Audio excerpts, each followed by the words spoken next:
All right, so we have got the winner of the Twitter contest. The winner gets a copy of Monster of the Week, a couple of sets of dice, so they can start their very own game at home. So thank you for everybody who entered. Our winner is Anthony Cooney. Ooh. From California. Congrats. Yeah. Anthony. Are we going to give him cursed dice that we've failed with? I think that it could be a mix and match bag, and we just won't tell him which are which. Nice. I used to live in California, you know. Did you? Yeah. I used to live near Travis Air Force Base and then Edwards Air Force Base. My parents were in the Air Force. We actually just talked about you on Investigate the History with your living in Hawaii. Mm-hmm. That's it. I'm just saying that we name dropped you in another related podcast. Cool. Rachel actually pointed out to me the other day that we have the most listeners in California. That is where the bulk of our listeners come from, which surprised me because I assumed it would be people living around us who do it, so we'll shut up. Yeah. But we posted on the Patreon page the other day, we are doing a run of the embroidered hats. So you can go to the Patreon page, and it is a open post. You'll be able to see it, and it has all the instructions there. If you are interested in getting one of the hats, we are going to run that until March the 8th. And then I will go and order those, and we'll ship them out to you. If you are someone who is not within the continental United States and you're interested in getting a hat, send us an email, and we can chat to figure out what shipping might be on that. So again, that is on our Patreon page. You can find all the details for that, and we will run that until March the 8th. And then lastly, it's that time of the month again to list our supporters who have just joined. Yay! Yay. So we've got Sherry B, Natalie B, not related. Brilliant Beholders, Beam Bumbling Barbarians, or B5 as I like to call him. Brian D, the O'Briens. Jeff of the O'Briens is the one who has literally taught me everything I know about editing this and setting up this equipment so that it sounds listenable, so that it sounds good. That was just a shot at... He is truly the master behind all of this. Carolyn C., who we know from Investigate the History, very kindly supporting us as well, even though she's working with us. Dubs Nuts. That's Jake, I bet. I bet you that's Jake. That's his... all the funny names are me. Okay. He's like, I've got $50 invested in this every month. Jacqueline of the JQHQ, Jared W., Jason E., Martin S., Moot Guru, Rachel P., who is our very own Rachel, who helps us with the publicity every single day, Seth R.T., Stephen T., and Tiffany M. So thank you guys for joining us. And of course, if you are someone who had joined us back in January, thank you again also. We are really excited about where this is going. We could not be happier with the way that the Patreon is going. So thank you for those of you who join us there monthly. Right now, we are putting out Hero Salad 3 times a month and Investigate the History once a month. And we actually just had a meeting about the swag that will go out in April. So, Oh, yeah. Yeah. Get that swag. There's a lot to get done today, so I think no panic button. It's just time to let the recap roll. TJ, with your goggles on, you see a flare of magic, and a human heart comes out of the eye of the needle, and he catches it in his hand, and it's pulsing, and he holds it to his chest, and it absorbs in through his chest cavity. We've lost everything. We've lost contact with all of our agents out in the field. None of our computer systems are working properly. We can't get a hold of anyone. It might be Noel. I'll run back outside and teleport to the North Pole. You appear in Santa's cabin. It is char. It is smoke. It is not cold here right now. You feel warm. Off in the distance, you can see the base of what were the candy canes that made the force field. Something underneath a pile of ash starts to stir. It's Jingles. One of his eyes is completely blacked out. His arm and his leg on one side are gone. Jake, what happened, man? What's going on? And his eye is very slowly pulsing, and you can see that it is pulsing slower, and the light goes out. I'm going to pick him up. I'm not going to leave him here, so... You head down the stairs, and you get into her control center, and everything is gone. You walk into the teleportation room, and the first thing you notice is that all of the monitors are still in fact there. And your eyes drift down as you're thinking, what could someone have taken out of here if all the computer equipment is still there? And realize that the teleportation ring is gone. Jake, you are standing inside of the now ramshackle teleportation room in the North Pole. I'm going to look around to see if there's any physical evidence left behind by whoever has been here. If they dropped their journal with their name in the cover, like just something that might go, oh, I think I have an idea of who's been here. I do think I have an idea of who's been here, but I'd like a piece of information to confirm it for me. Roll investigate a mystery. My favorite one. And that one's just gone forever. Gone forever.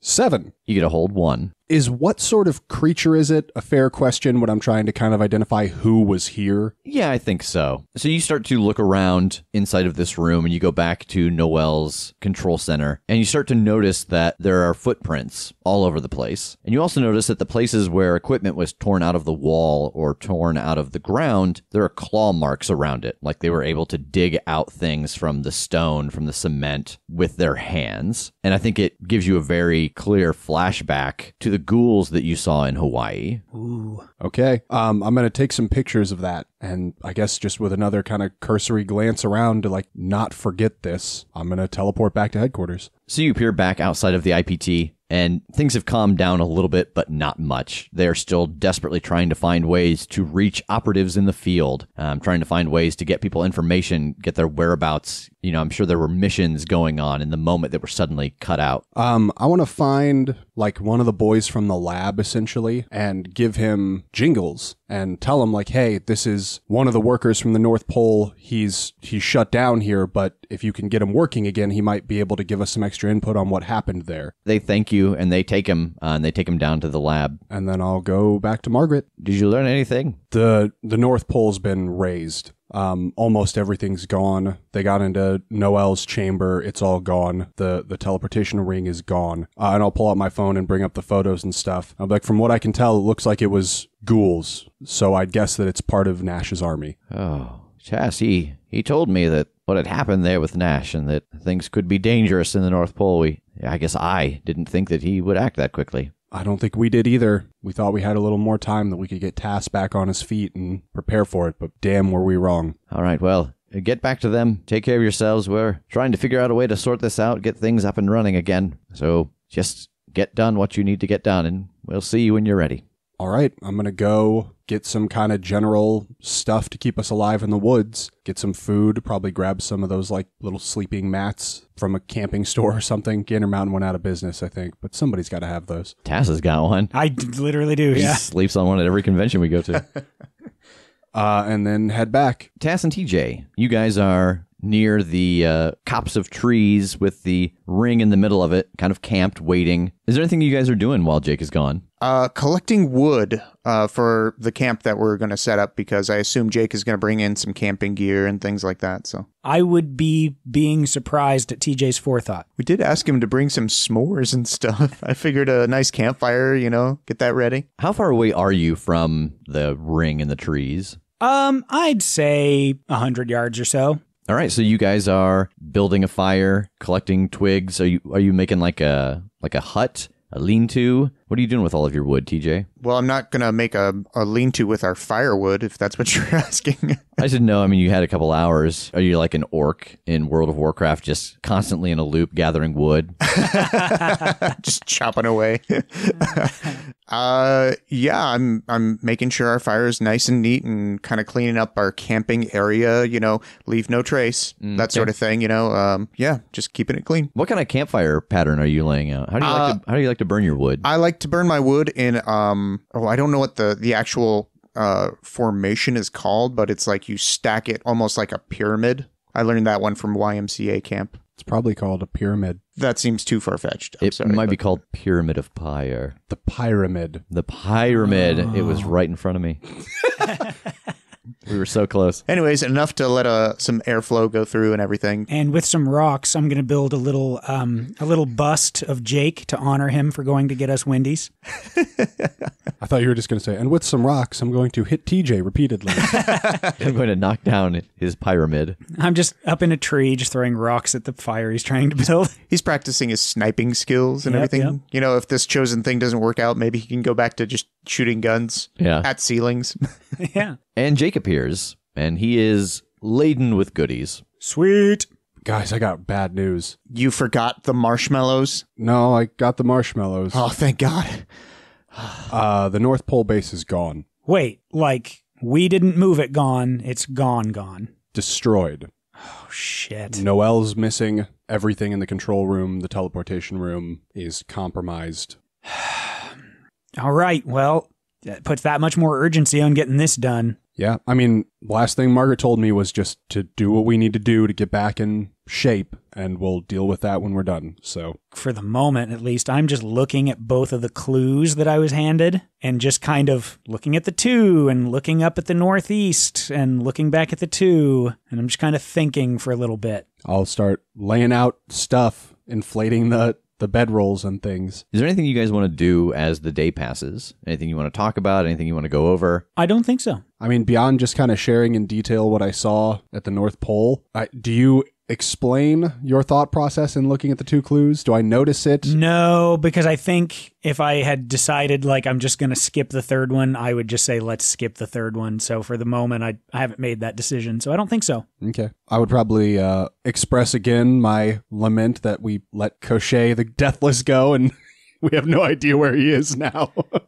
I'm actually going to start making lists of things that we might need whenever we eventually go, hopefully, to other dimensions once we get this back, which I assume we are because nothing is going to go wrong. Oof. Starting to weep as he writes. TJ, as you start to make this list out, I don't think that there's any kind of role for this, but with all of the research that you did on how the interdimensional teleportation worked, you essentially researched how to recreate that process because you didn't have the spells. Really, the only thing that was there was the ring and Noelle. As you make this list, you're fairly positive you could recreate this process because Noelle didn't run it. She ran the room and she ran the monitors, but the actual getting from one dimension to another was the ring and the spells. So I think that you have that realization as you guys are kind of sitting around, eating, setting up camp. Sweet. Whether or not you want to share that, it's up to you. I think I'll keep it to me right now because it seems like people are after this thing, and the more people who know about it could potentially put me and my friends in danger. This is some Sam and Dean shit here. Yeah. I believe the phrase from our favorite book series is, and that was the moment the quartet was broken. As soon as they started to keep secrets. You've made your decision. Yeah, it's too late. This is where you live now. No, oh shit. I imagine after all that, it would just be time to eat dinner and crash. So I suppose we should have Saul top us off before we go to sleep and get into ship shape. What are you guys going to do in the morning? Train with our new toys, I guess. Get used to fighting with our new stuff. Yes, hell yeah. Both of you roll kick some ass, Oh dear, okay. Oh, good. just for our own enjoyment as this day passes. 6. 9. Oh, yeah. It doesn't go well for Tass because Jake keeps forgetting how much stronger he is than mortal Tass. And so even his soft hits, which Tass would have been able to take before, knock you to the ground. He actually breaks your staff at one point and feels bad and gets some tape out and wraps it. Good thing I brought this Mighty Mendit. Good, thank you. We got to get this spear soon. I am a turd. I am a walking turd with lungs and a mouth. After I get my ass handily kicked for a while, if it's starting to get on towards evening, I would want to get over there to try to be near that circle where I could see what was happening once it hit. Yeah, I want to see the transformation or whatever happens. So as you approach the circle, the White Knight is there, and he's in his position with his sword in the ground. And then you see the sun start to touch the horizon, and he raises his sword and straps it to his back, and a bow appears in his hand, and there is a red arrow in his other, and he pulls the string back and fires the arrow in the direction of the sun. And as it hits, you see his form shimmer and shift, and there stands the Red Knight. Okay. TJ, do you see anything like the circle that used to be here, or? I'm going to go ahead and put on the goggles and check out to see if there's a magic circle or any kind of magical thing in general, just besides the knight. Besides the knight, no.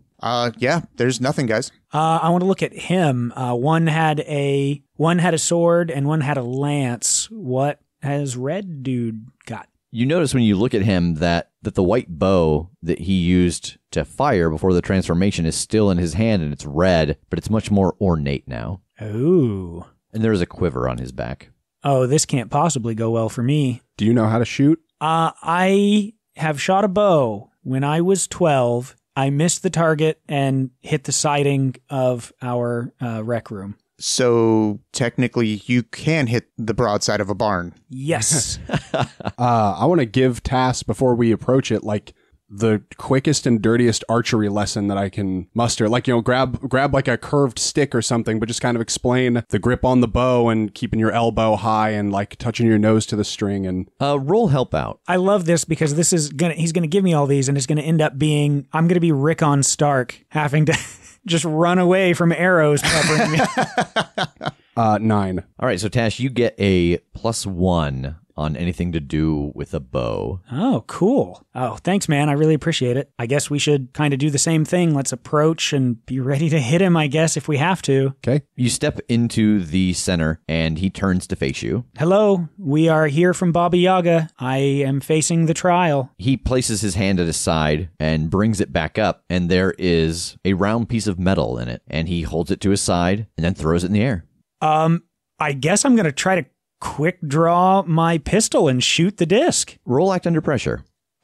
It's a 7. It comes tumbling to the ground after you fire. The knight walks over and picks it up, and you can see that there is a chip out of the side, but no hole through the metal. Okay, I'll watch him and see what he does. He turns his back and starts to walk away and throws it again. I'm going to try to shoot it again. Roll act under pressure. That's a 7. Same thing. It comes back down, and it's got another ding in it, but no hole through the metal. I'm going to try to shoot it on the ground. Roll kick some ass. It's a 7. You take 3 points of damage. Ooh. Non-armor defeating. As you raise the gun and fire it at the ground, right as you pull the trigger, an arrow goes through your shoulder. Okay. Message received.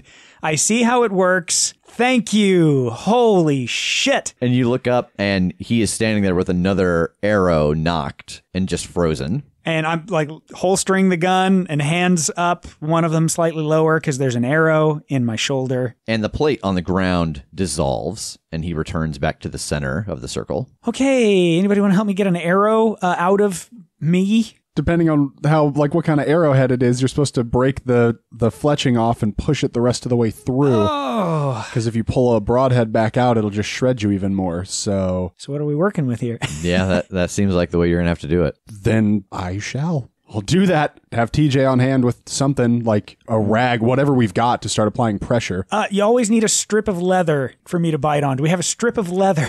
I wear a belt. No, it's fine. Just do it. Task roll tough. 4 7s in a row. That's got to be like some kind of bonus. Like in Final Fantasy VII, if you get 7 like a sevens slot on your machine. HP, you get you just automatically cause 7,777 damage to whatever you attack at that moment. Oh. It's called Lucky Sevens. I think that's from Slot Machine, isn't it? Yeah. Like sevens is... Mm-hmm. You do not pass out. That's good. Lucky you. Yeah. I appreciate that. Woof. You now have a -1 to anything involving using that arm. Good. I guess I'll salute the guy and unholster my pistol. He lowers his arm to his side and pulls up a metal plate and throws it into the air. I'm going to try to shoot it. Roll kick some ass. I assume this counts as my -1. Correct. I'm going to put those broken arrow pieces in my pocket dimension, by the way. All right. Oh, good. That brings me down to a 4. The plate lands and there's nothing on it. And he picks it up and starts to walk away from you a different direction and throws it in the air. Oh, damn. Okay, I'm going to try to shoot it again. Roll kick some ass. Oh, it's just getting worse and worse. That's a 2. You fire at the disc in the air and the shot goes wide again and it falls to the ground. And he walks over, picks it up a third time, cocks his arm back very far and hurls it almost straight past you in the direction of out of the ring. I just have to try again. Roll kick some ass. Man, 4. The plate whizzes by you, you turn to fire, and you realize that Jake and TJ are right there, and so you don't fire, and the plate flies out into the woods, and then he returns to the center. Oh, damn. And I'm just kind of working my shoulder with the hole in it. I don't know if I can do this. I literally don't know if I can accomplish this. I mean, other than trying to take the shot for you, I don't know how to help you on this one. Would you like a werewolf serum? No, I still have the one you gave me. Oh, man. I think I'd take the werewolf serum. All right, you are fully healed. Oh, I hate using this. I feel so itchy. How many do you have left, TJ? 2. I mean, maybe we could cheat. TJ, can you rig up any way to kind of draw a bullet to a metal plate? We got any magnets or anything? Like, I don't love that. Again, I want to hit this whole thing as honestly as I can, but... Yes, as you can being the key phrase. I know. I mean, we all did kind of whoop the White Knight's ass, and we still got the thing. Let's just whip this guy's ass. Give us the note, idiot. Oh, God. You see that? You remember that scene in Avengers when the group of guys try to take out Hawkeye? It's not going to go well. I kind of want to approach him and say, may I use the bow for this? He offers the bow. Okay. And I will kind of give him a little weird bow nod thing because I don't know how to address weird Magic Knight. And he puts his arm to his side and pulls up a plate. Okay. I'm going to knock that arrow and be ready. He throws it. Roll, kick some ass. Did we switch from act under pressure to kick some ass at some point in this process? Yes. It was act under pressure when he didn't know what was going on. Not that it's any different of a roll for him, no matter what it is. Oh, I even get a +1 from Jake, and that brings me up to a 4. Yeah, you get a nice bruise on your forearm where the string just clang against your forearm. I go ahead and take my belt off and I wrap it around his forearm for him. And then I quickly go over the physics of actual arrow flight. It's not just a stick flying through the air in a straight sort of pattern, that it's actually this ballistic wave that the arrow does as it's flying through the air, and that's what keeps it straight. Yeah, roll help out. I love you. I'm going to science him to tears here. Yeah, what is that off of? Cool. Oh, 4 then. Oh, no. You walk over and you start to explain this to him, and you take the bow from his hand, and the Red Knight backhands you to the ground, and you take 2 points of damage, not armor defeating. Dick. He returns to the center, and as he does, the bow vanishes from its place on the ground next to TJ and appears in the knight's hand. Okay, I've got it this time. I'm ready. Teach, are you okay? Yeah, I'm just rubbing my jaw from where some gauntleted hand smacked me. That's all right. Sorry, man. I appreciate it. Just, chill out. I've got it. I've got it this time. It's going to be awesome. I'll approach again and say, may I use the bow for this trial? He hands the bow to you. Thank you. And I'll knock an arrow. He puts his hand down to his side, brings up a metal plate, and throws it. Roll, kick some ass. Okay. That is an 11. The arrow goes into the air right in the trajectory of the plate and hits it dead center, and it spirals to the ground and vanishes. He takes a couple steps away from you, puts his hand down, brings up another plate, and throws it. Oh, and I'm gonna try to shoot that too. Roll, kick some ass. Oof, that's an 8. It comes down with the arrow embedded slightly off center, and when it hits the ground, it vanishes. And then he pulls out a third one. And whenever he pulls out that third one, I just want to say to Tass, say your lesson, maggot. Oh. I'll give him a solid nod. And he, in slow motion, throws the third plate towards you and away. Okay, I'm gonna try to make the shot. Roll, kick some ass. 11. It spirals end over end, and the arrow connects with it and stops its trajectory and pins it to the side of a tree. I kill with my heart, motherfucker. You turn back to him, and he is kneeling, and he is holding up a piece of paper. Oh, I'm going to run over and grab it and shake his hand. And he stands up, and the bow appears in his hand again, and he returns to his resting position. While Tass is reading over the clue, I want to walk up to the knight and go, may I use the bow? He hands you the bow. That's awesome. I just want to try it. I'm just this looked really fun. He reaches his hand down to his side and pulls up a metal plate and throws it in the air. Roll, kick some ass. 10. It goes into the center and hits the ground and vanishes. He takes a couple of steps away from you, pulls out another plate, throws it into the air. Roll, kick some ass. Okay. 7. The arrow hits the side of the plate and kind of causes it to spin in a circle as it falls to the ground. The arrow is not in it, but the plate vanishes when it hits the ground. He reaches down, pulls out another one, and throws it beside your head out of the circle. 8. A similar thing happens. The arrow catches it in the side and pins it to the tree, but not dead center, and it vanishes. And he returns back to center. Okay, that was cool. That was fun. I'm glad you just did it all just so fast and awesome. Good. Well, I'm currently superhuman and you're currently not. Yeah, so. well, it was dope. Okay, here's what we got, boys. I am earth, I am water. Fire gives me strength. I hold earth, I hold water, and beauty raises from me. It's a jackal. Okay, I think as I start to read this, I'm literally turning on a heel towards the northeast, and we're heading, I'm trying to bullet back towards the entry to the tree. I do not think it is a word riddle this time. No. I think it has to do with some kind of thing. I am earth, I'm water. Fire gives me strength. Yeah, what does fire not destroy? What does fire give strength to? Like a kiln. Oh, it's a pot then. Okay. It's earth and water. It's literally clay and water. earth and water. Oh, yeah. And then a flower grows out of a pot.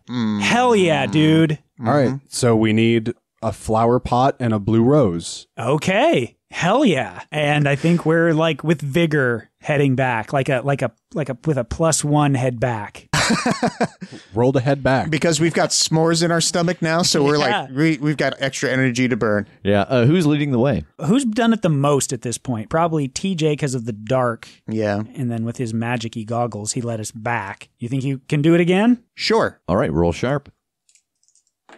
That would be a 10. So you guys start headed in that direction, TJ leading the way, and after about 3 hours, you arrive outside of the tree with the hole in it. All right, let's go. I'll take point on this one. I think that we are going to do a little time lapse here. There's nothing underground anymore that is a threat here. You guys have loosed the threat into the world. So I think that you guys navigating the maze to try to find the item that you're looking for, it's not a terribly great use of our time. So you explore the maze and you are able to find the clay pot. As you go, you do find that there are 10 items down here. There is a bowl, a blanket, there's the room with the flowers, there was the room that had the treasure chest in it, there is the clay pot used to hold a flower, there is a book, an old photo, a ring, a wand, and a pair of cufflinks. Ooh, what was the photo? The photo is of a child. It seems like it was probably one of the first photos taken. It looks that old. Wow. Like a tin type? Yes. Do we want to take any of the other stuff down here? I was just thinking about that, and I thought if we want to do that, we should do it after.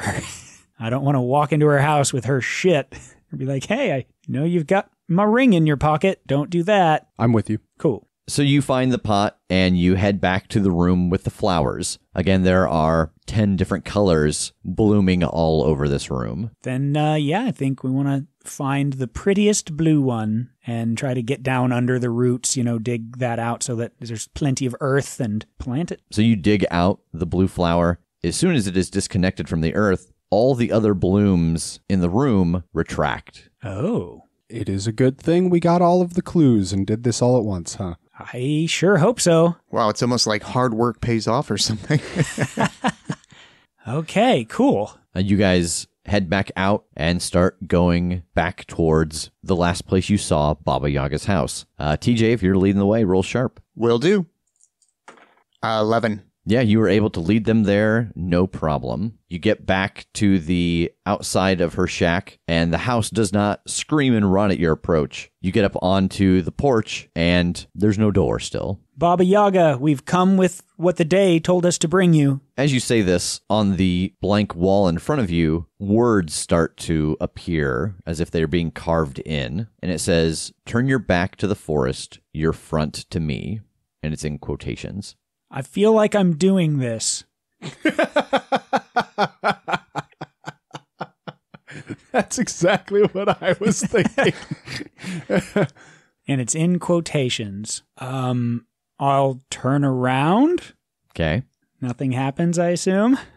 Yeah, you just see Jake and TJ staring at you. TJ staring off in the distance, trying to puzzle it out.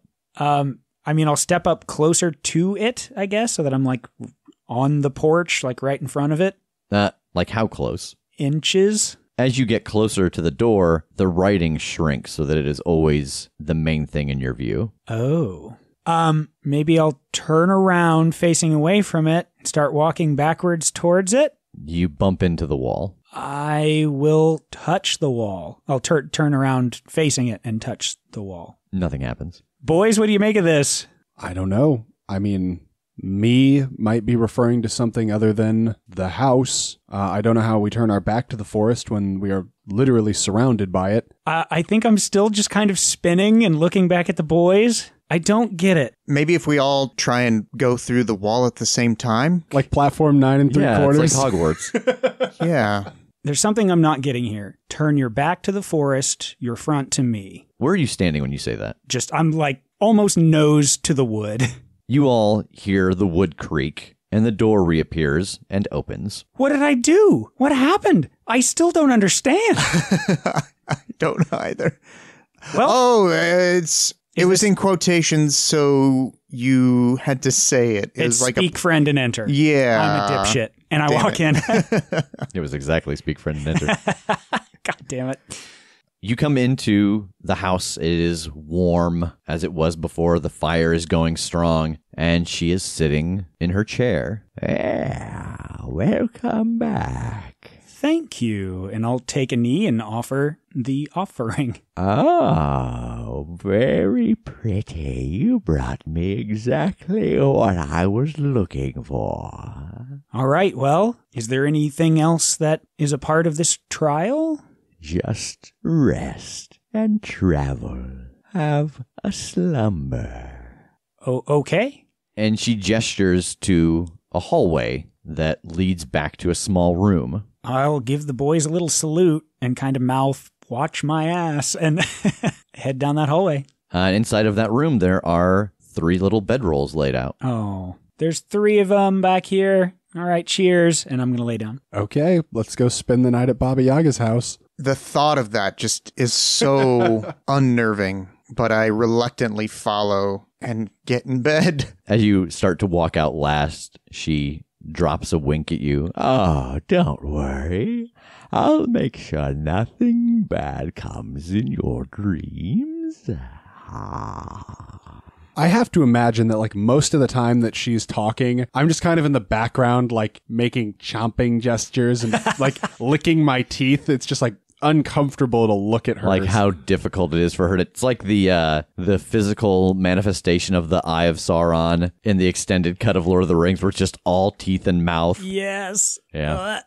So you guys head back to this small room, and you try to go to sleep. As you're laying down, you feel the house shift and start to rock, and you can tell that it's walking. Are you guys going to try to stay awake, or are you going to try to go to sleep? What are you trying to do? She explicitly said sleep, right? Yeah, she said have a rest. Yeah, I guess I'll try. I'm very much known for being able to drop off on a dime. Same. But man, I feel like I don't want to. So you're going to try to stay awake? Yes. All right, roll toughness. Oh, right, I have a -2. That's an 8. You're able to stay up for a couple of hours as the 2 of them drop off, but the rocking of the house eventually lulls you to sleep. The 3 of you wake up, and the house isn't moving anymore. And if you have any damage, it is fully healed. And you hear her moving around in the living room. I'll go back out. You head out, and she is tidying up. She has a broom. There's a pot on the stove, and she is boiling tea. We have arrived. All right. What do I do now? Well, the thing you seek is in the cellar. We had a theory that might be the case, and I'll walk over and crack it open. You go over to the cellar door, and you open it. And there are only 3 or 4 steps going down, and you can see just the very edge of a table in the cellar, and there is a gas lantern hanging from the ceiling. I'll go down. You head down the stairs, and on this old wooden table lays the spear. The spear in front of you is silver and not very ornate, but there are 2 pieces of cloth wrapped around it, one right below the blade and one at the butt. The one below the blade is red. The one at the butt of the spear is white. The white is very lacy, and the red is almost completely in tatters. I think I will just, slowly, almost cautiously and reverently approach and take it. You pick it up, and you feel this energy course through your system. To say that you are suddenly jolted from a sleep doesn't even quite hit it, because you see the world completely different for a brief moment as you hear Rachel's voice come back into your head. Oh, that was horrifying. I couldn't quite communicate with you. I felt like I was starting to drift away, but this feels great. Hell yeah, it does. So Tass, real quick, you level up. Well, not even level up. You have a character sheet again. I do. Let us go over this character sheet real quick that we have worked out prior in the event that you actually got this spear. For your notes, the spear has 3 tags. It is bladed, it is an artifact, and it is throwable. So let's talk about your moves. What are your moves? Well, technically, this class starts with 2, but we're going to get rid of one. The one that I am keeping is called Destiny's Plaything. At the beginning of each mystery, I roll weird to see what is revealed about my immediate future. On a 10+, Keeper will give a useful detail about the coming mystery. On a 7 to 9, a vague hint about it. And on a miss, something bad is going to happen to me. And the one that we're going to get rid of, because it just doesn't quite make sense with the way that I came into this, is called I'm Here for a Reason. Correct. So I don't even think we have to... No, just the title alone is enough to go, So because you essentially inherited the spear, what I have decided to do is have you drop that move, and you're actually getting a move from Rachel's presence in your head. So what is the move that she grants you? That is called the Sight. And so what that does for me is I can see the invisible, especially spirits and magical influences. I can communicate with, maybe even make deals with the spirits, and they can give me more opportunities to spot clues when I use Investigate a Mystery. And then what is your third move? And I just picked, I think, a really solid choice for this. It's not too flashy, but it's really helpful. Is called Invincible. So I always count as having 2 armor. All right. A heavily armored group. Yeah. Except old Glass Cannon TJ. So, and what is your stat block? It's actually a little bit similar to what I had as the professional, but then is a really good mix of suddenly having all of this kind of magic imbued into me that I didn't have before. So what I like about it is that it has +2 cool. So that was kind of what I had originally. That was my main stat. So that's riding the same. It also has +1 charm, -1 sharp, -1 tough, and then +2 weird. All right. And what is your weird move? And the weird move, I think that's the main thing that really stayed the same, is that I just still have Trust Your Gut. When I need to kind of be pointed in the right direction, I use that. I think that covers everything on the sheet, right? I believe so. So the two of you see Tass go down into this basement 4 or 5 steps, and he kind of vanishes for a second, and there is a pulse of energy that rolls up the steps and through the living room. I think you probably hear Tass talking to someone. Hell yeah, it does. And then he turns and comes back up the stairs. It worked. Great. Who are you talking to? Rachel, I can hear her again. And you notice that as you are looking at them, still this whole world looks different. You can see this gold shimmer radiating around Jake. Around TJ, you see this strange blue and red pulse. You don't even see Baba Yaga, really. All you see is a void where you know that she is standing. There's this strange overlay, like you're looking at a photo with the photo negative on top of it. Oh. And so as you're looking around the room, seeing everything in this strange kind of double vision, you realize that you can turn that off.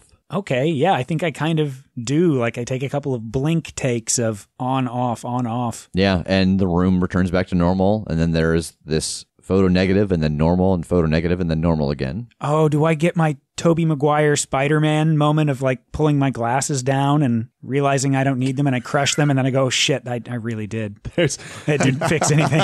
You pull your glasses down and it's a blurry photo negative. You put them back on, you can see. And, oh, darn. Okay. It worked? Good. Great. Wonderful. And then I want to motion them over into a bit of a huddle. Hey, guys, you want to kill Baba Yaga? Everybody roll Act Under Pressure. Damn it. 9. 5. I would like to announce my first roll as the Chosen as a 13. So as TJ whispers this to you guys, Jake kind of instinctively stumbles backwards away from him as he hears a loud noise from behind him, and he falls to the ground. Jake, you have a -1 ongoing. Tass, you are able to back away from TJ as these 3 hands slam into TJ and hold him to the ceiling, one around his throat and the other 2 around his arms. I know what you let loose on the world.